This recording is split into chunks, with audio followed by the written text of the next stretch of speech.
has puesto en nosotros, Señor. Yo te ruego, Espíritu Santo, que tú estés obrando, Señor, y que podamos sentir tu presencia en medio nuestro, bendito Señor, para que tu nombre sea glorificado, Señor, y para que el cuerpo de Cristo sea activado, Señor. En el nombre de Jesús, Padre. Gracias te damos. Gracias, Señor Jesús. Bendecí a Miguel Ángel, Señor. Bendecilo, Padre Santo. Y realmente, Señor, que la palabra que salga de su boca sea para glorificar tu nombre, Señor, y sea para que podamos recibirla, Señor, en el Espíritu, bendito Señor. Gracias, Padre. Gracias, bendito Señor. Muchísimas gracias, Padre. Amén. Amén. Bueno, ahora sí, hay que apagar los micrófonos.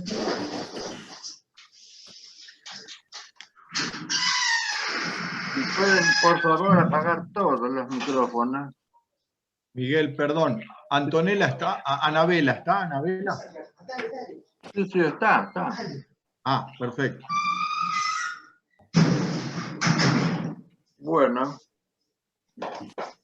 en esta ocasión me hice algunas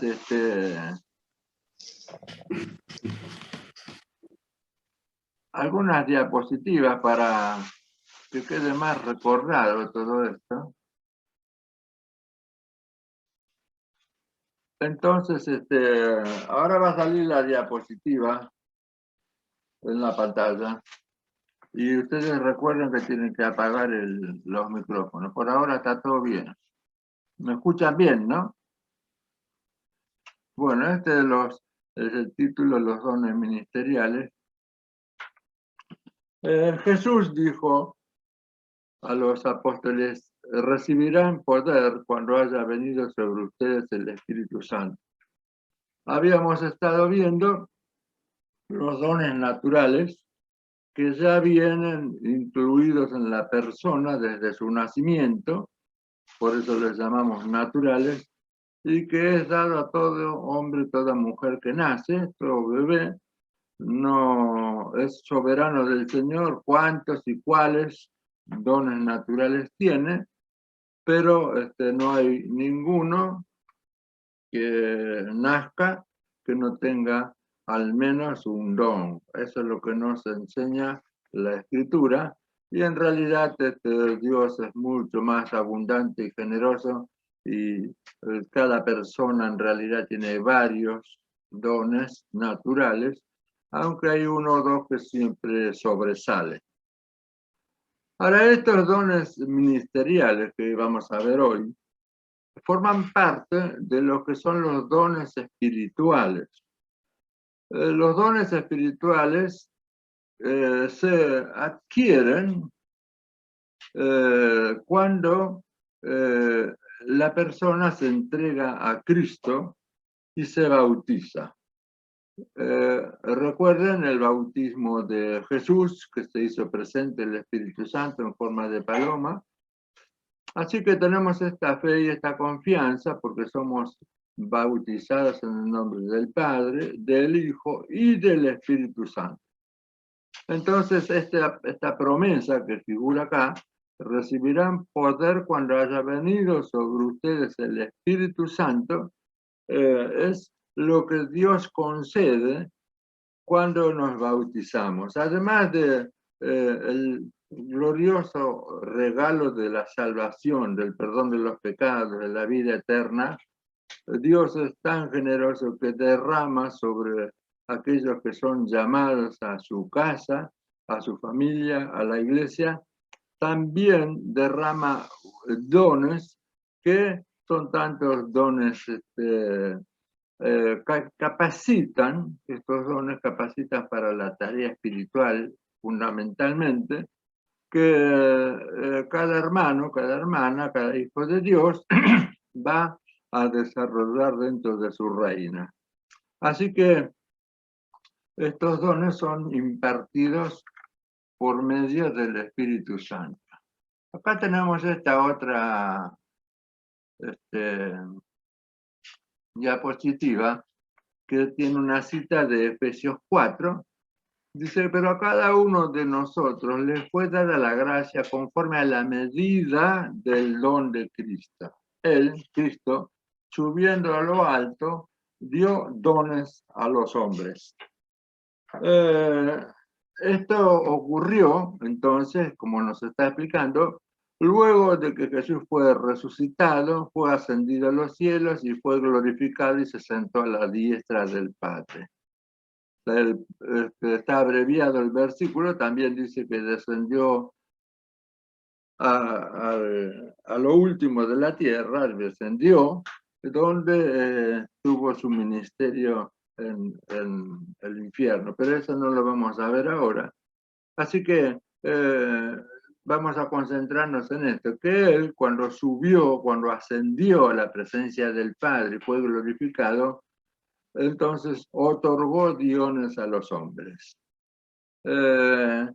Esta palabra que aquí figura, hombres, es fruto de la traducción al castellano.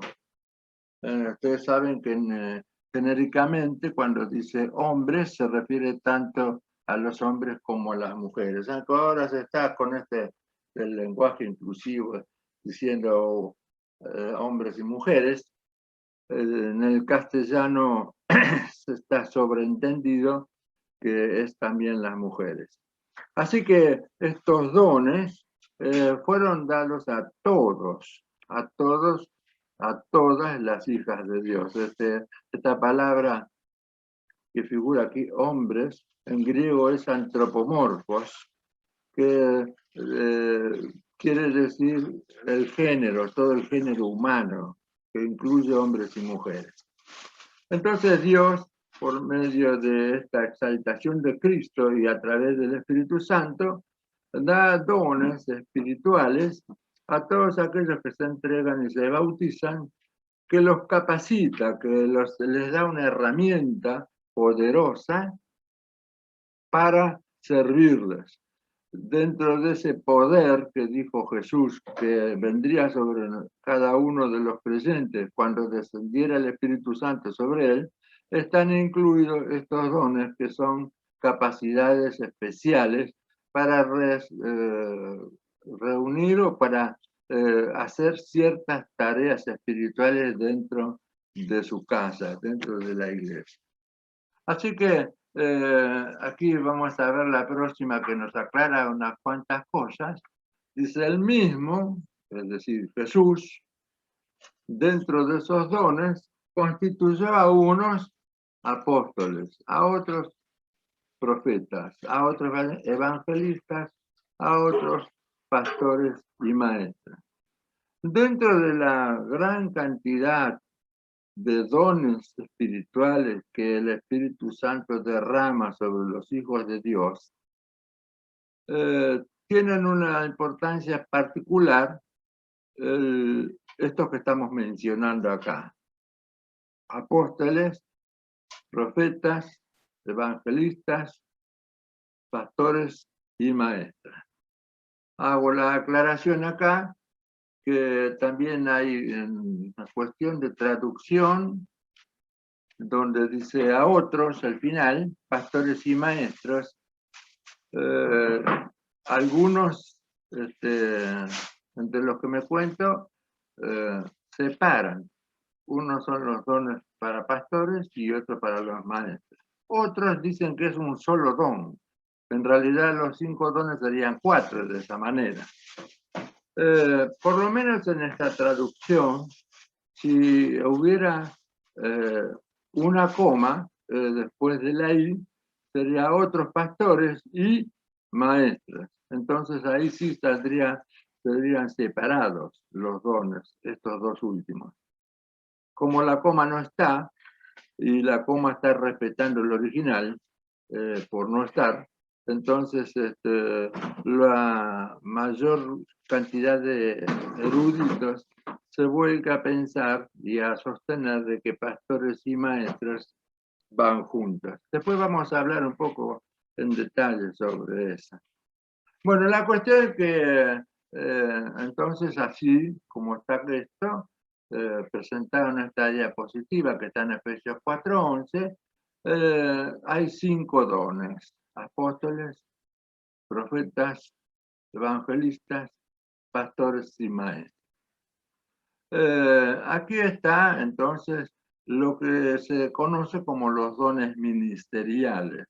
Ministrar es dar, ministrar es servir. Tienen una responsabilidad especial en el servicio en la iglesia. No son especiales porque son superiores, sino especiales por la función que cumplen. Acuérdense que los dones están para servir a Dios, para servir a los demás, para servir a la iglesia, y que son funciones. Aquí dice la próxima diapositiva que está ahora en la pantalla, que estos dones, los ministeriales, son los que guían a la iglesia y responsables de la obra. Y aclara, no son jerárquicos, es decir, no hay una jerarquía de que uno es más que el otro y que esto significa que son algo que tendrían que ser adorados o ocupar un lugar de preponderancia. Todos somos hermanos y cada uno tiene dones, aún los ministeriales, para servir a los demás. Así que no son dones que, no por tener alguno de estos dones, esto significa que es superior a los demás hermanos. No son títulos, cargos o profesiones.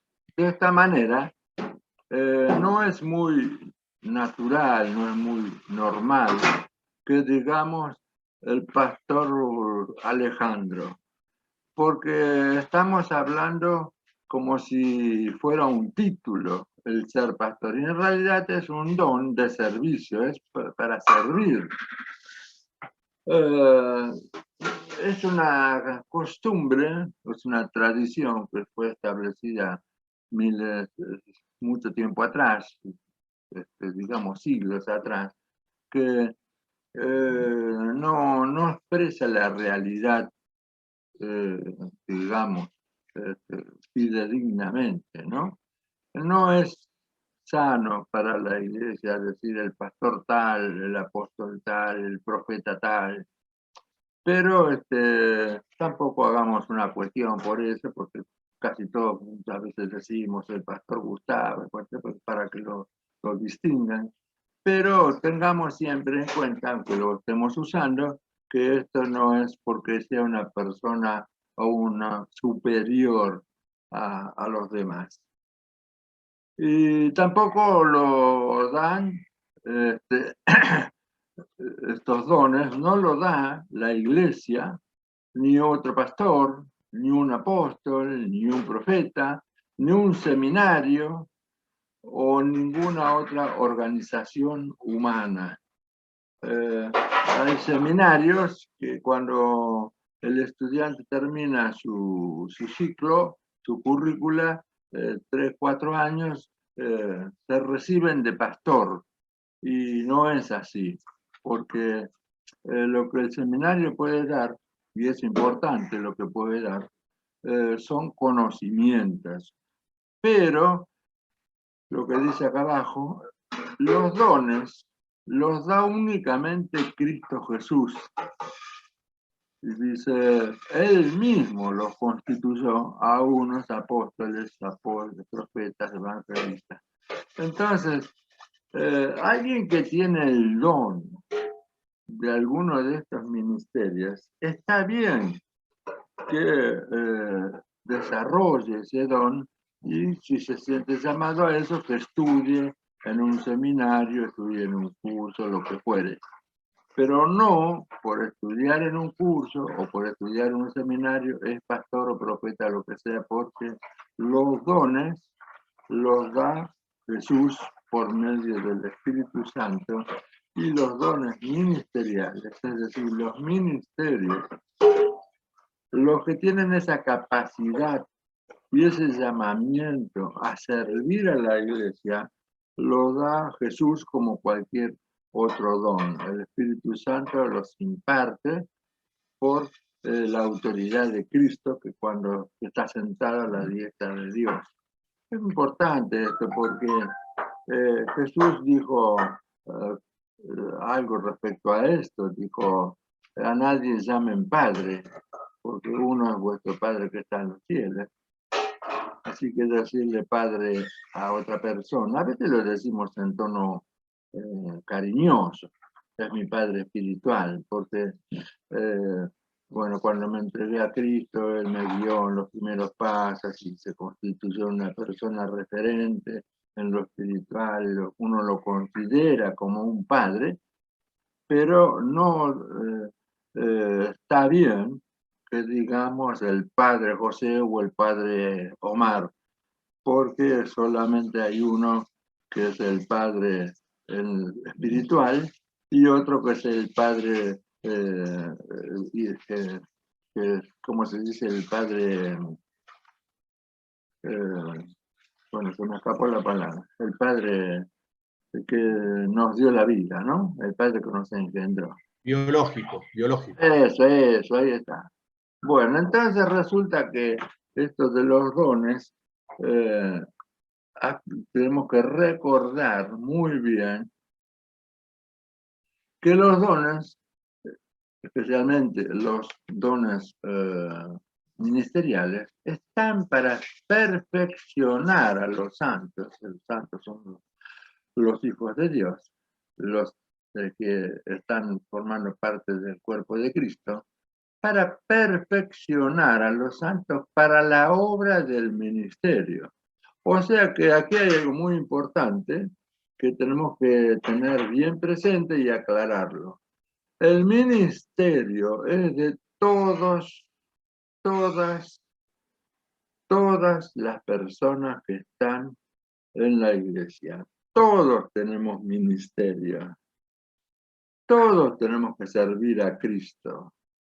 El ministerio no es exclusividad de una cierta cantidad de personas, que es mínima generalmente con respecto al resto del cuerpo de Cristo. Todos, dijo Jesús, somos hermanos. Y esa es una palabra que tenemos que, digamos, tener muy presente y siempre honrar esa situación. Es lo más hermoso que tenemos, es que somos hermanos. Porque eso significa, cuando decimos que somos hermanos, que tenemos a un solo Padre como hijo de Dios. ¿Cómo? Todos somos hijos de Dios y que tenemos a Cristo como nuestro hermano. De manera de que lo más importante dentro de la familia de Dios es que somos hermanos. No son los más importantes los pastores, los apóstoles o los que tienen ministerio para gobernar y guiar a la iglesia. Por supuesto que en nuestro corazón, en nuestra espiritualidad, reconocemos a estos hombres, mujeres que están sirviendo a Dios con su don en cuanto a la enseñanza de la palabra. Pero fíjense que el ministerio, es decir, el dar, el servir, es para todos los hijos de Dios y todas las hermanas. Dice en Apocalipsis 1 que Jesús nos hizo a todos reyes y sacerdotes. Todos tenemos el ministerio de orar. Todos somos sacerdotes para interceder.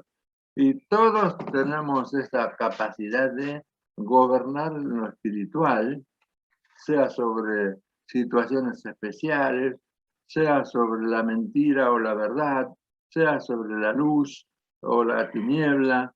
Todos somos reyes también juntamente con Cristo.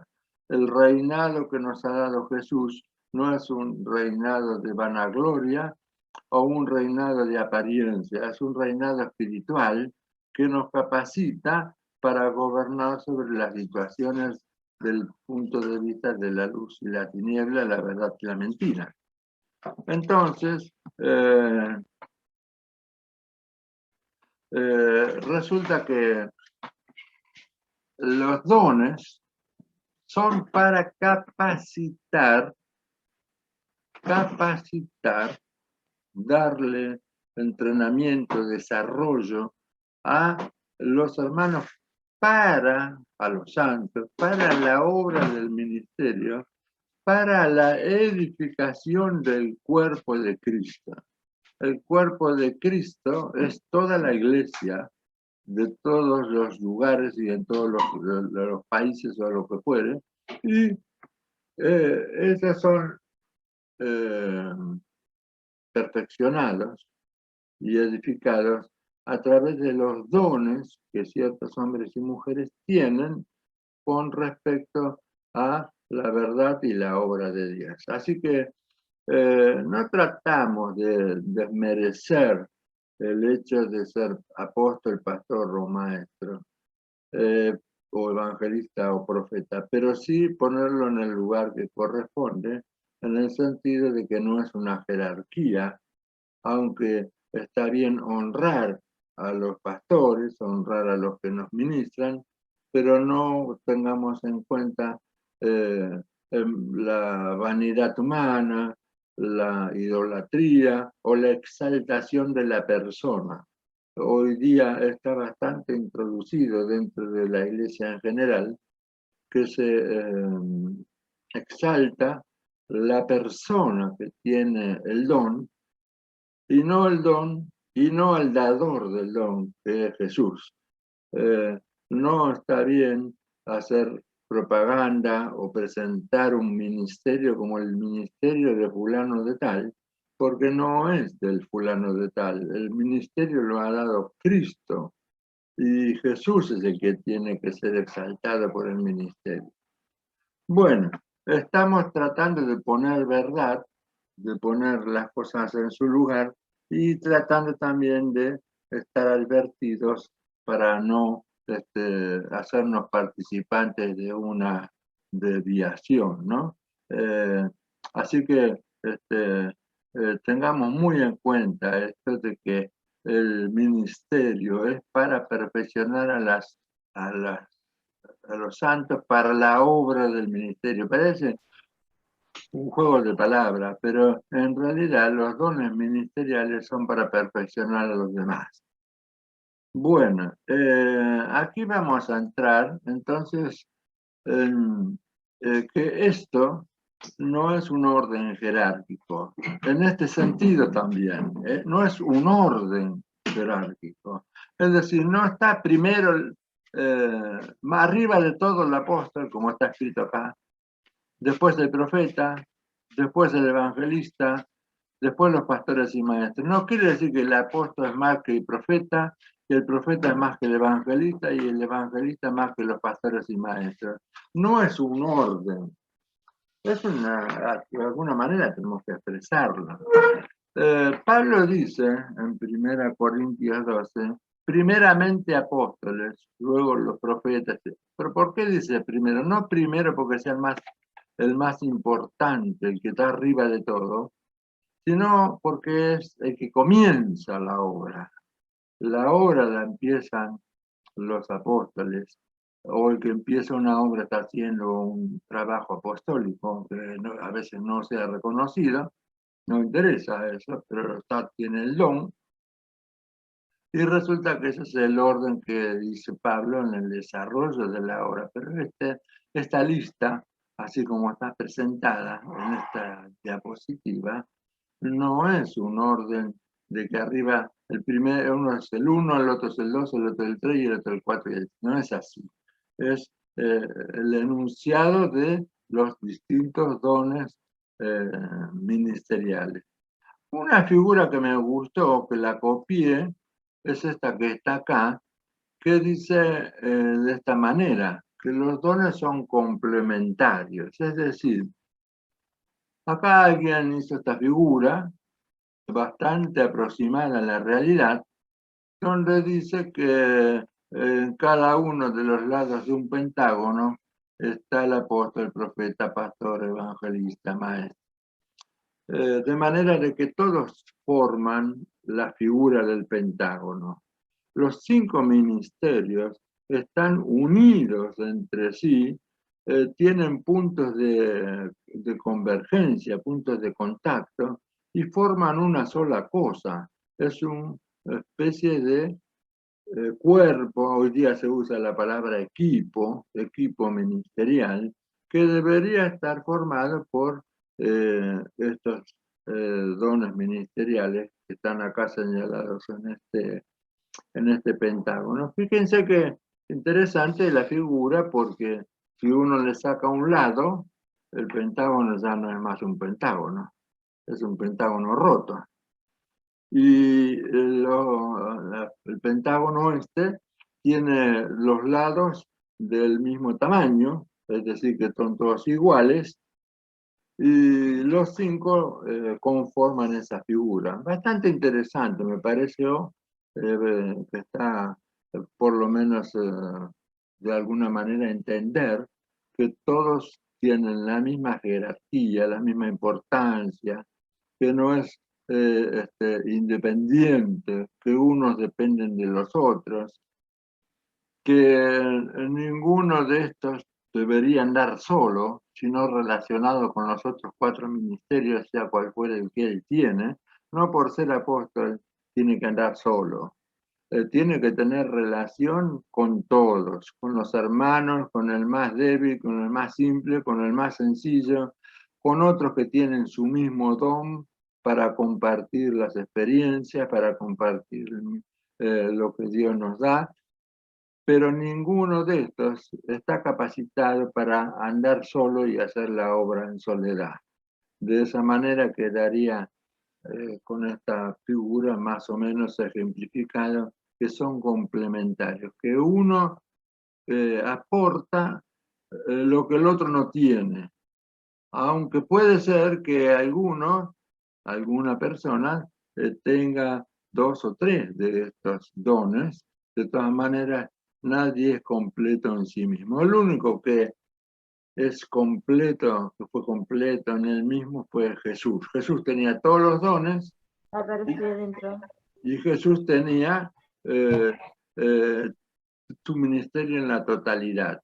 Cada uno de los que tienen este ministerio tienen una porción de Cristo, dada por el mismo Cristo, para que cumpla dentro del cuerpo ese aporte al cuerpo a través de su ministerio. Pero no es independiente, no es solitario y no es el más importante. El importante en el cuerpo de Cristo es Jesús. Esa canción que dice, la persona más importante está aquí con nosotros, ¿no? Es una gran verdad que tenemos que seguir cantando para que no se nos olvide que aquí hay una persona importante, es Jesús. Todos los demás somos hijos de Dios, cada hermano es importante. No importa si es apóstol o si no lo es, si es pastor o no lo es. El hermano es hijo de Dios y por eso es importante. Bueno, ahora vamos a entrar un poco en la explicación de lo que cada uno de esos ministerios o dones posee o tiene. El de apóstol quiere decir que es enviado. Jesús fue apóstol. Él dijo, cuando estaba ahí en el templo, como nos cuenta Lucas, y abrió el rollo y dijo esta palabra, se cumple hoy, he sido enviado a los quebrantados de corazón, a los ciegos, a los mudos.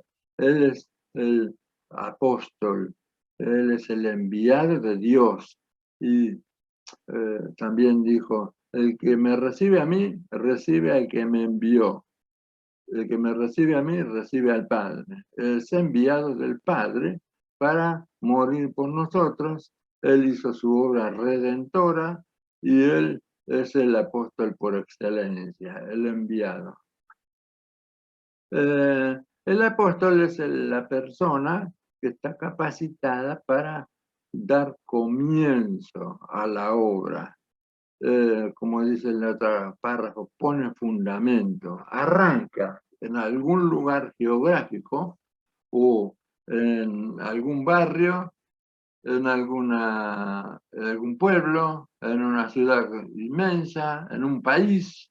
La persona que va seguramente tiene que ir con un llamamiento de parte de Dios, va como enviado, y especialmente, como dice Pablo, aunque no es excluyente, va a los lugares donde no hay obra de Dios.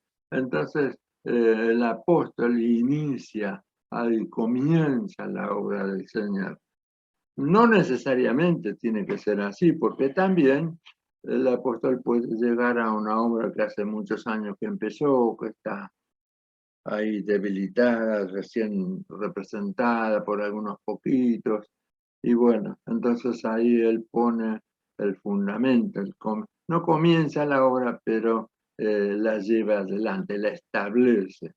Entonces esa capacidad, el apóstol está mirando a todo el mundo, como dijo Wesley, ¿no? Wesley dijo, mi parroquia es el mundo. El apóstol no tiene un lugar específico. Puede ser que viva en un lugar específico, pero su ministerio no está limitado a una ciudad, a una provincia, a un país, sino que está enviado a todo el mundo. Cuando Jesús dijo que fuéramos hasta lo último de la tierra, el apóstol toma esa palabra y está decidido a ir a cualquier parte y a cualquier lado donde Dios lo mande. Por supuesto que el apóstol tiene que responder a Cristo. El apóstol tiene que estar enviado por Dios y el apóstol tiene que ser obediente a Dios. Pero es un hombre que mira hacia lo lejos, mira hacia adelante, no se queda en un lugar. Ustedes pueden ver el caso del mismo Jesús, que anduvo dando vueltas por toda Palestina y no se quedaba en un lugar, a veces por unos días, una semana, pero él dice, es necesario que vaya a otros lados, porque para eso ha sido enviado. ¿Qué quise decir ser enviado? Que es apóstol para que vaya a todos lados, no que se quede en un lugar particular. Ahora, es probable que un apóstol pueda vivir 10, 20 años en un determinado lugar, pero su ministerio, su visión es para el mundo y está atento a la obra del Señor en general en todo el mundo. El profeta. Este ministerio, más adelante lo vamos a estudiar con más detalle por la gran necesidad que tenemos de desarrollar este ministerio. El profeta es aquel que habla de parte de Dios. Es un don muy particular donde Dios le dice a determinada persona que tenga este don decir tal cosa. El don, el ministerio profético, es más allá de aquel que ocasionalmente tenga una palabra que pueda ser profética, que puede ser cualquier hermano. Pero el profeta, Dios le habla acerca de la obra y Dios le habla acerca del presente y el futuro de la obra y cómo tiene que continuar, cómo tiene que seguir la obra. Por eso dice, entiende el presente. El profeta tiene un discernimiento acerca de la situación de la obra en la actualidad y percibe lo que vendrá siempre revelado por Dios. Aquí hay un pasaje que está citado, es en 1 Corintios, el que más habla sobre el ministerio profético, 1 Corintios 14, donde dice, lo voy a leer ahora, dice, sigan el amor y procuren los dones espirituales, pero sobre todo que profetizan. Porque el que habla en lenguas no habla a los hombres, sino a Dios, pues nadie lo entiende, aunque por el Espíritu habla misterio. Pero el que profetiza habla a los hombres, y acá fíjense lo que caracteriza el ministerio profético. Habla a los hombres para edificación, exhortación y consolación. Edificar es en base, el profeta resalta algo que está en la palabra escrita en la Biblia y señala la necesidad de que la iglesia profundice en esa situación. Por ejemplo, puede ser una profecía que nos abstengamos de pecar por la ambición del dinero, digamos, ¿no? Bueno, esto porque viene de parte de Dios, estamos en un ambiente que está enloquecido por la plata, entonces la palabra viene para decirnos a la iglesia, no se dejen llevar por la ambición del dinero. También puede ser exhortación. La palabra exhortación no es la más adecuada para esta frase, aunque también lo incluye. Exhortar puede ser corregir o puede ser señalar algún error. Pero exhortar también y especialmente es alentar. Es decir, yo les aliento, hermanos, a que crezcan en el amor.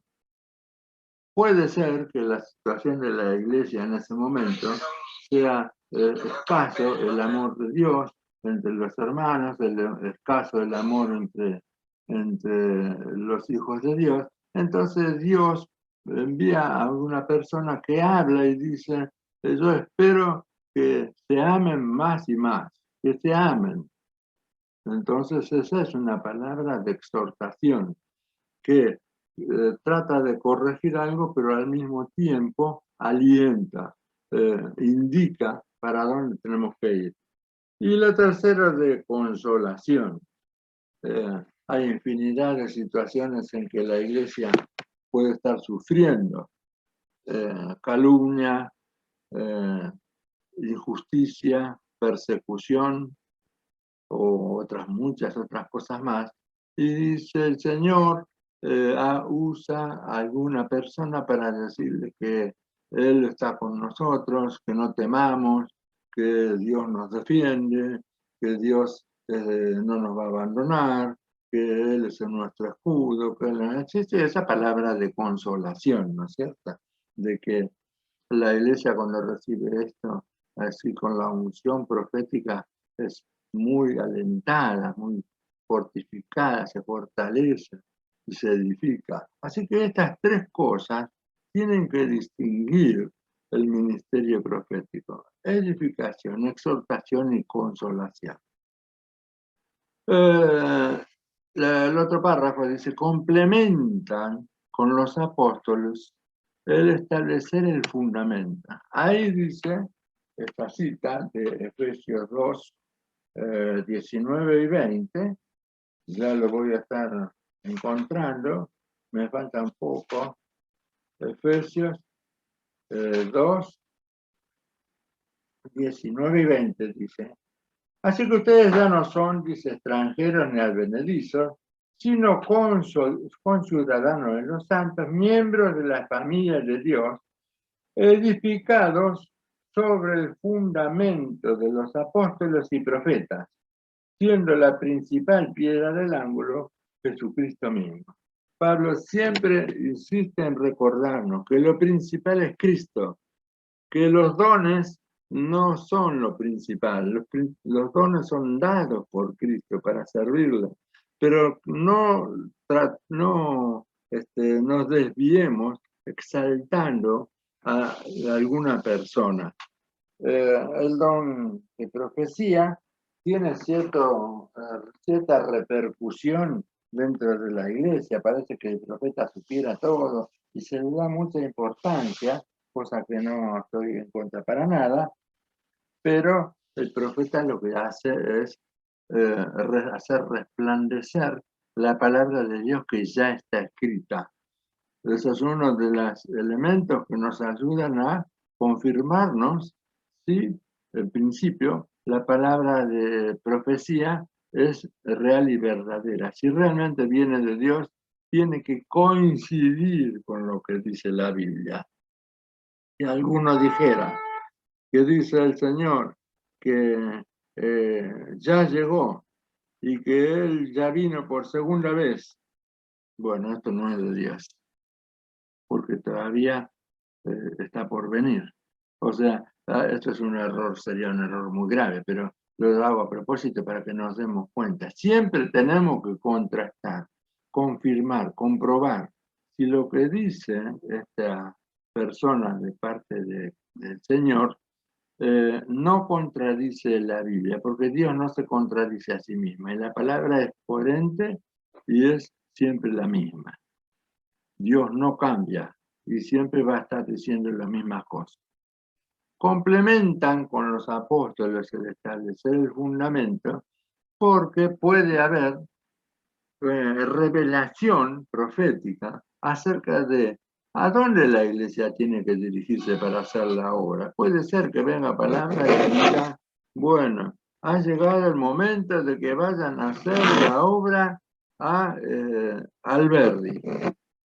Así que, bueno, ahí está, lo que estamos pensando, que hacemos en Alberdi. Ha llegado el momento en que vayan a hacer la obra al barrio Belgrano, un barrio de una ciudad. Bueno, entonces vamos con el aliento, con la confirmación y con la fe que nos da el saber que estamos en el momento que Dios quiere para que hagamos la obra en el barrio de Belgrano. Aunque siempre tenemos que estar predicando a tiempo y fuera de tiempo, hay momentos especiales en la obra donde Dios se ha determinado obrar y entonces envía a sus siervos y lo hace por medio de palabra profética. De esta manera complementan a los pastores, a los apóstoles para establecer el fundamento. También puede ser que venga revelación acerca de un lugar. Por ejemplo, en la epístola de Tito dice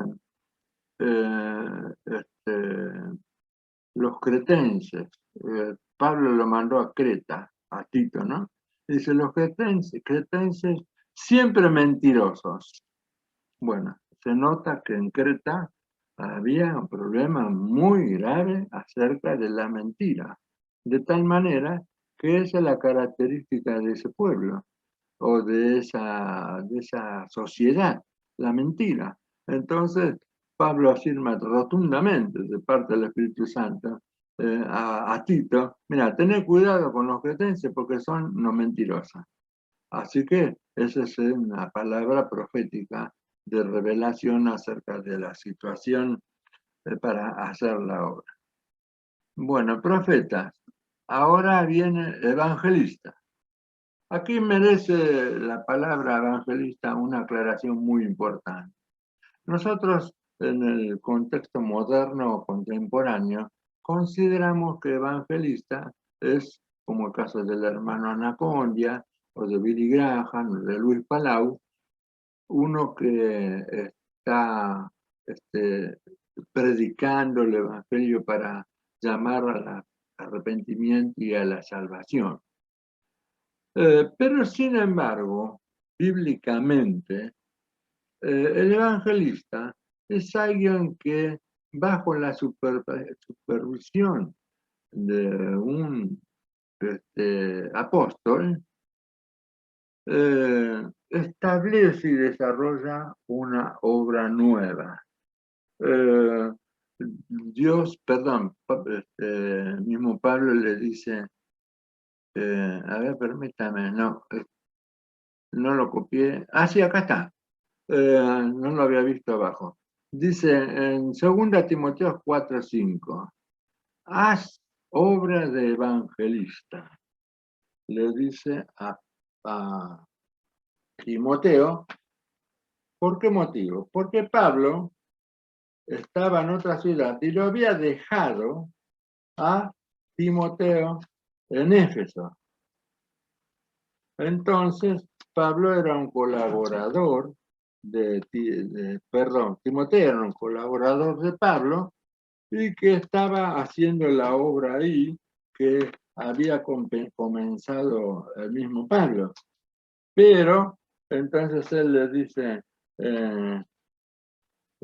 tú sé sobrio en todo, soporta las aflicciones, hace obra de evangelista, cumple tu ministerio.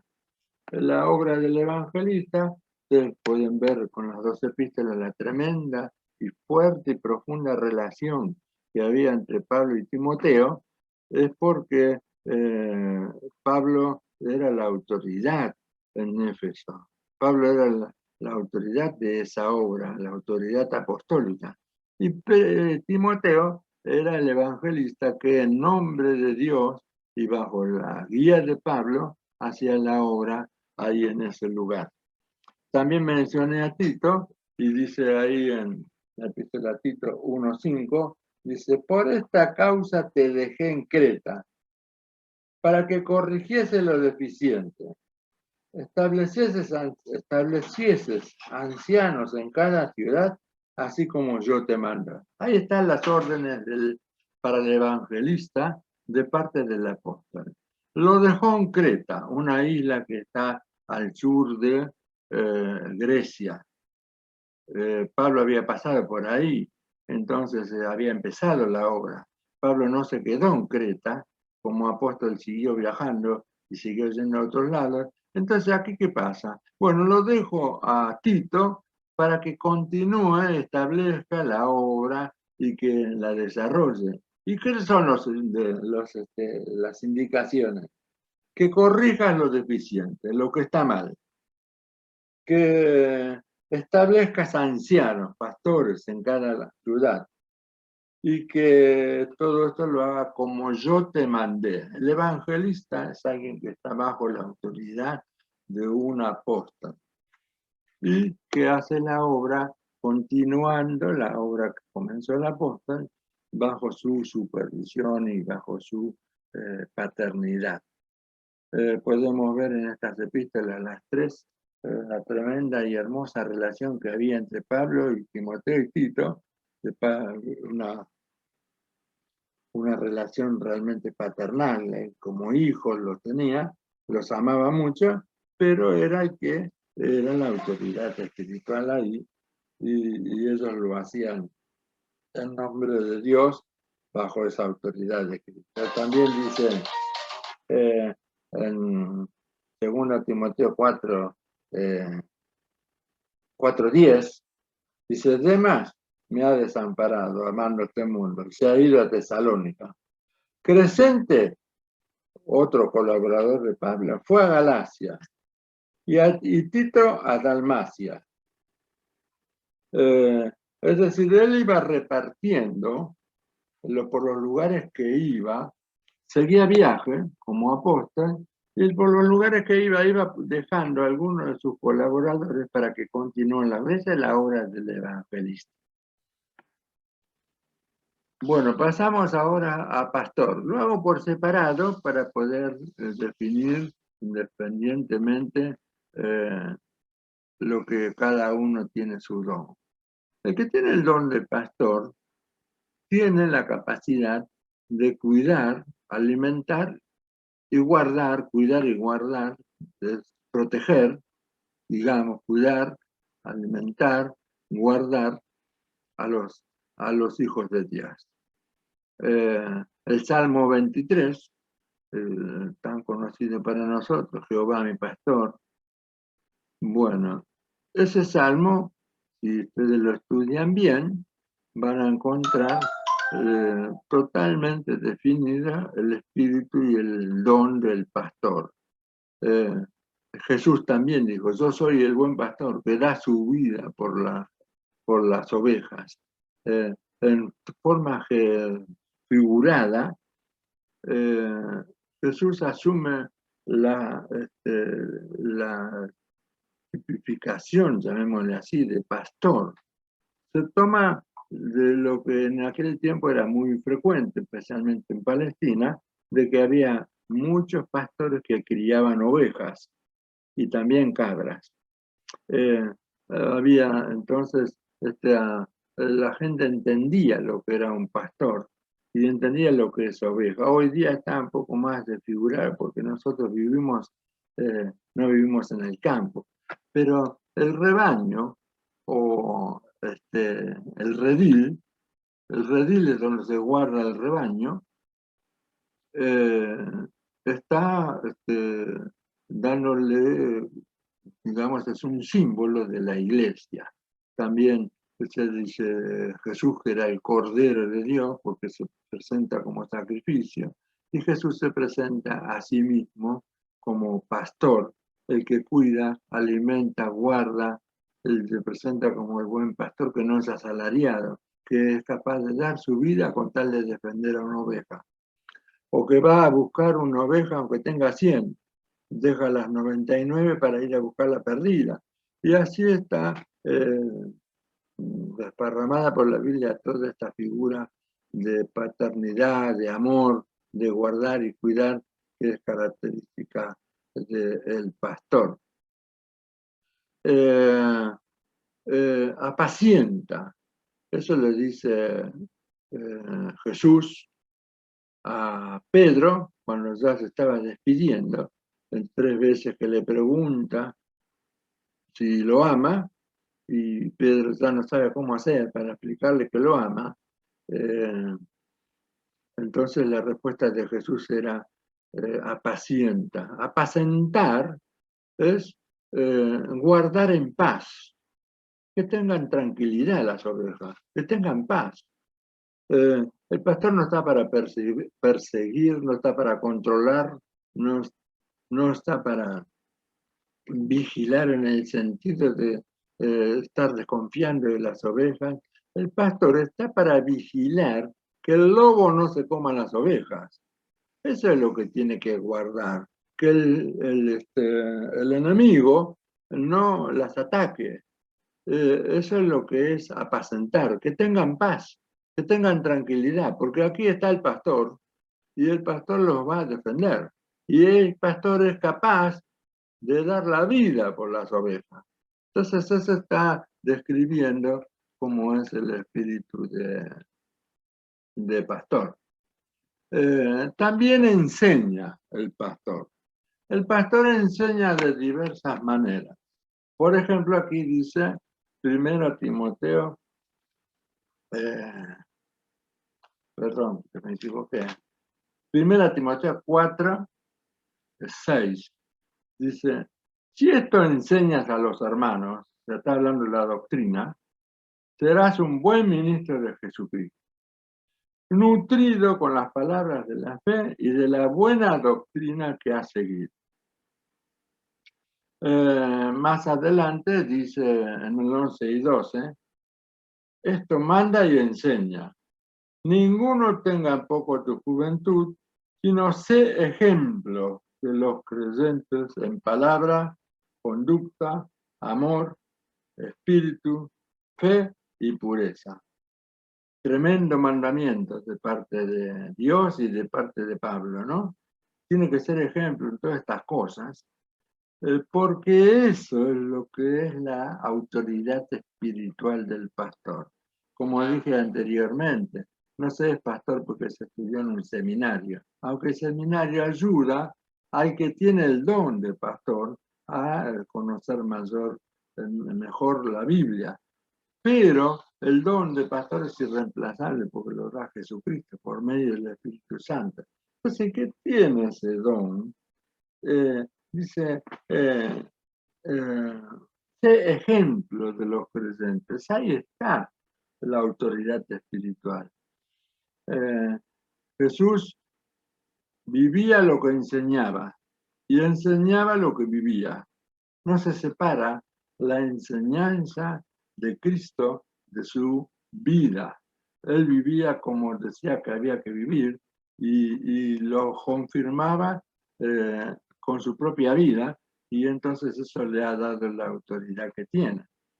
Entonces el pastor está llamado a eso, a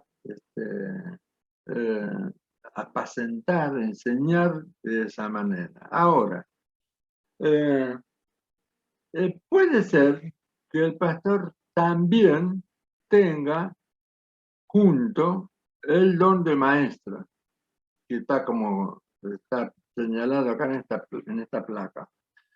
Los maestros son los que predican. Pablo se reconoce a sí mismo como apóstol predicador.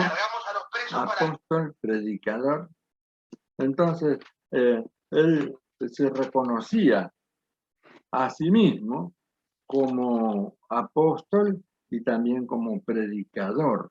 Es decir, hay una capacidad de enseñar que puede o no tener el pastor. Porque el pastor lo importante es que sea ejemplo de conducta, de amor, de pureza, de ejemplo como Cristo. Ahora, algunos tienen la capacidad de predicar a una multitud y de enseñar. A los que enseñan tienen esa capacidad, dice en 1 Timoteo 5:17,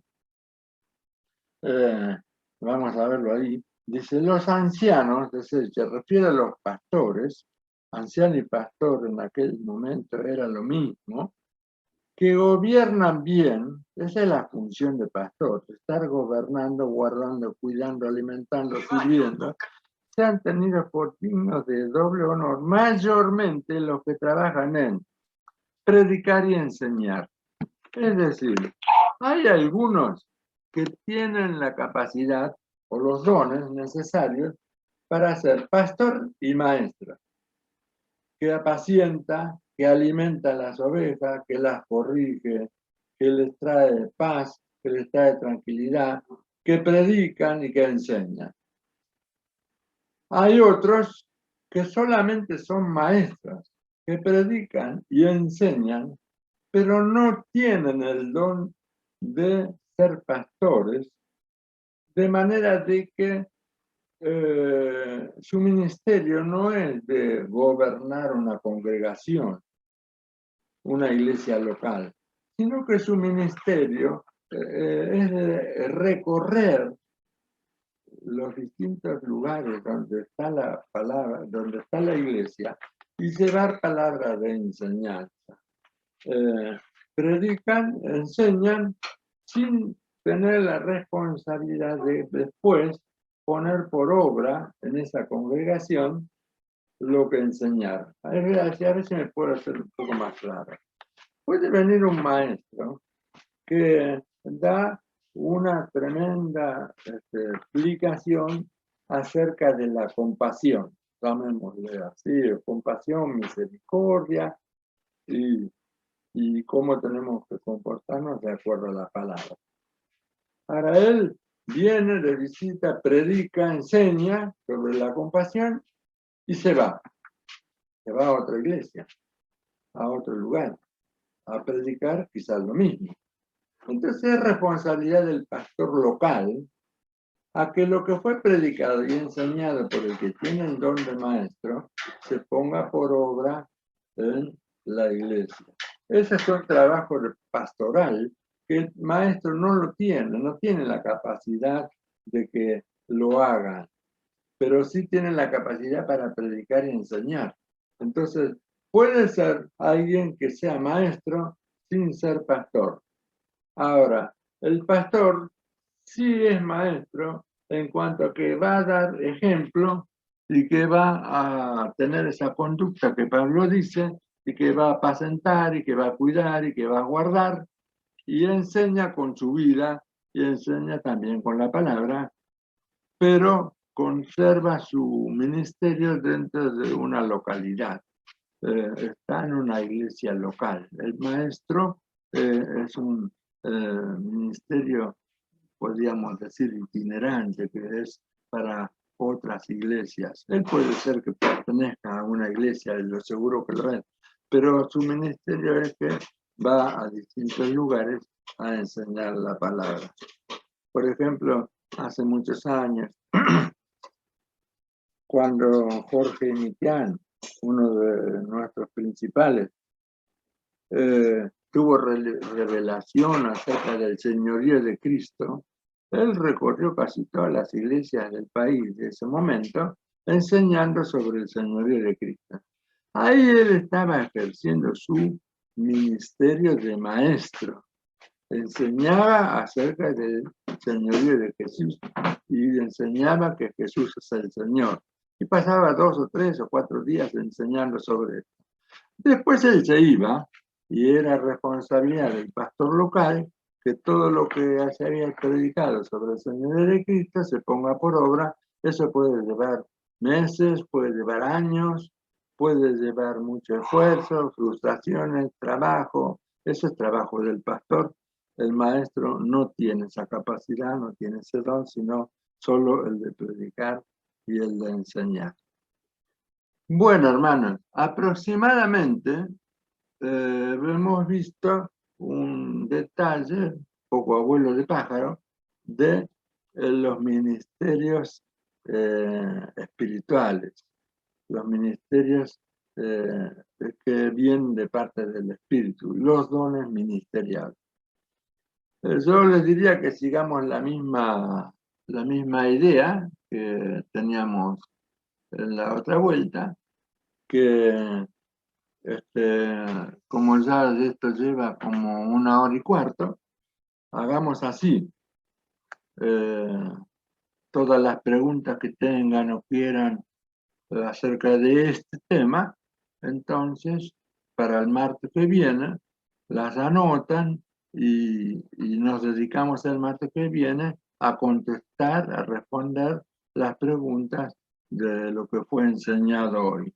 De esa manera vamos aprovechando mejor el tiempo, porque si no ahora tendríamos que pasar otra hora y media más respondiendo preguntas. Así que ustedes vean de nuevo la grabación de este video, estudienlo, analícenlo y háganse las preguntas que les surjan, anótenlas para no olvidarse, y el martes que viene, si Dios quiere, nos juntamos y empiezan a hacer las preguntas y empezamos a desmenuzar este tema tan apasionante y de tanta importancia para la iglesia. Bueno, eso es lo que tenía para hoy. Así que díganme cómo van, si están todos ahí. Bueno, algunos están.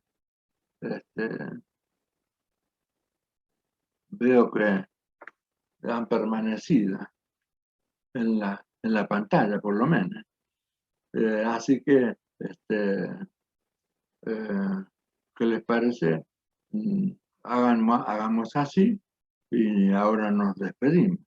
Si alguno tiene algo más para decir acerca de lo de hoy, guárdeselo para el martes que viene, porque así no lo hacemos largo, ¿no es cierto?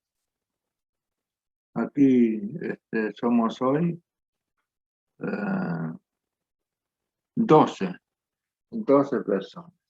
Bueno, yo le pido a alguno de los hermanos que ore al Señor y damos por terminado este encuentro. Gracias, Señor, te damos. Gracias, Señor, Gracias, te damos. Señor, por este día. Señor, gracias por este momento que hemos pasado juntos, por todo lo que nos hemos edificado, lo que hemos aprendido, Señor. Que tu Espíritu Santo sea grabándolo a fuego en nuestras mentes por todo lo que se nos ha dado, Señor, luz sobre muchas cosas que, Señor, que teníamos como que eran así y no lo son, Señor, como el tema del evangelista, Señor. Gracias, Señor. Gracias por lo sustancioso de este alimento que nos has dado hoy, Señor. Te ruego que bendigas a cada hermano que estuvo presente, Señor, a cada familia de ellos, Señor, en todos sentidos, Señor, en la salud, Señor, en la economía, Padre Santo, en la unidad de cada familia, Señor. Bendice a sus hijos, Señor, y a todos los integrantes de cada hogar. En el nombre de Jesús. Amén.